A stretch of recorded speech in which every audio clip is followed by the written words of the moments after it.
Que la gracia de Dios esté con cada uno de vosotros. Hoy quiero compartir un pequeño mensaje que lo he titulado ¿Cómo es la unidad espiritual de los creyentes? Porque cuando en el tiempo de Jesús Él decía, mi Padre y yo uno somos, hoy también el creyente debe entender esa unidad que es por medio del Espíritu Santo a través de las cartas paulinas apostólicas. Pero vamos a ver a través de la Escritura esa unidad que nos exige a nosotros como creyentes. ¿De qué manera debemos estar actuando y de qué manera vamos a actuar de acuerdo al propósito que Dios ha hecho en cada uno de nosotros? Vayamos al libro de Romanos, capítulo 12, versículo 5, donde el apóstol Pablo nos dice y nos habla de una forma figurada como el cuerpo humano. Compara a la iglesia como un cuerpo humano. Todos los miembros del cuerpo se necesitan. Así también la iglesia del Señor. Necesitamos del Espíritu para andar unidos.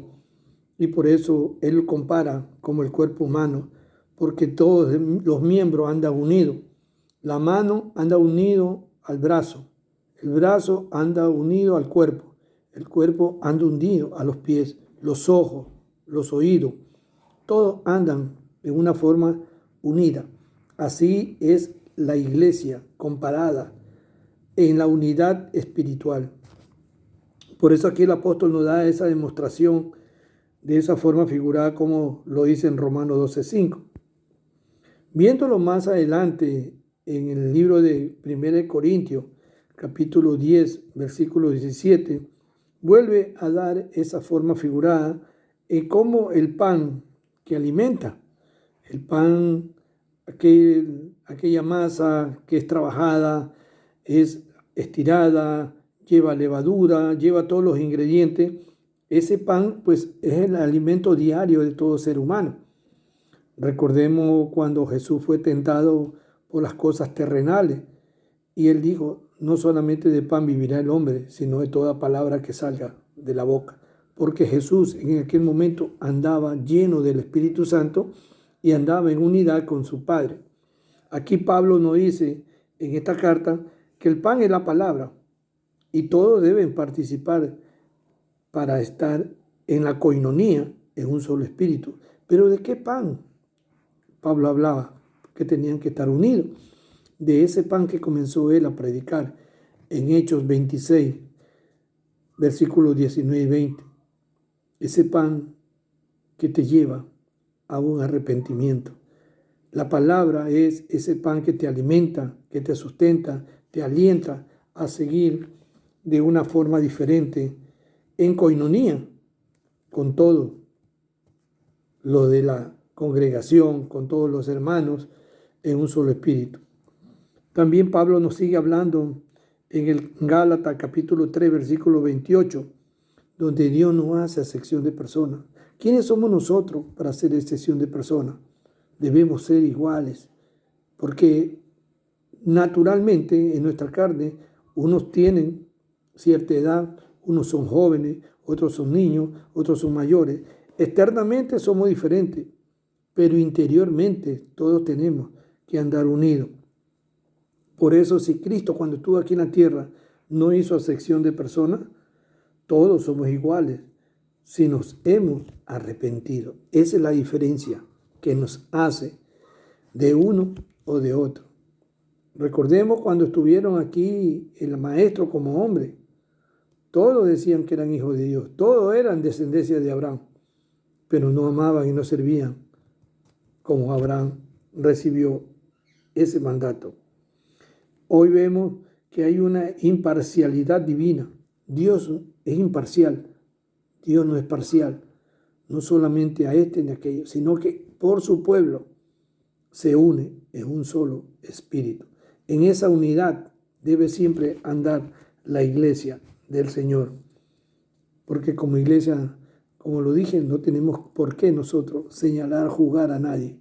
Porque el único juez justo es Dios. El único bueno es Dios. Jesús lo dijo cuando el joven rico le dijo, maestro bueno, ¿qué debo de hacer para heredar la vida eterna.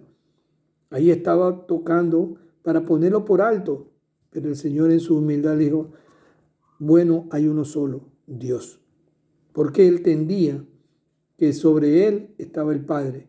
Y hoy nosotros también debemos entender que sobre nosotros está el Espíritu Santo, que Él es el que nos lleva a toda verdad y a toda justicia. Seguimos aprendiendo de esta unidad en el libro de Efesios capítulo 4, versículo 3, donde el Espíritu nos da paz y andamos en unidad a una sola con Él.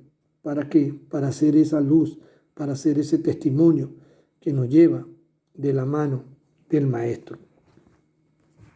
Sigue hablando Pablo en Efesios capítulo 4, versículo 13, donde él habla sobre la madurez espiritual. Porque la madurez espiritual te lleva a un conocimiento espiritual y te va perfeccionando.